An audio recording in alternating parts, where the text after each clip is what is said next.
This is a breaking news. අද සහ හෙට දෙදින තුළ අපොස උසස් පෙළ විභාගය නොපැවැත්වීමට තීරණය කර තිබෙනවා. මේ වන විට පවතින අයහපත් කාලගුණය හේතුවෙන් දිවයිනේ ඇතිව තිබෙන ආපදා තත්ත්වය මත අපොස උසස් පෙළ විභාගය නොපැවැත්වෙන බවයි විභාග දෙපාර්තමේන්තුව සඳහන් කර සිටින්නේ.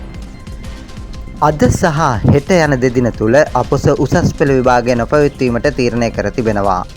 මේ වන විට පවතින අයහපත් කාලගුණය හේතුවෙන් දිවයිනේ ඇතිව තිබෙන ආපදා තත්ත්වය මත අපොස උසස් පෙළ විභාගය නොපැවැත්වෙන බව විභාග දෙපාර්තමේන්තුව දැනුම් දී තිබෙනවා. දැන් නිවුස් වන් ලංකා Facebook, WhatsApp සහ TikTok සමාජ මාධ්‍ය තුලින් ඔබට වඩාත් සමීපයි. දැන්ම ෆලෝ කරන්න. රට තොට පුවත් දැන් ඇසරු සැනින් ඔබ වෙත. News One Lanka today.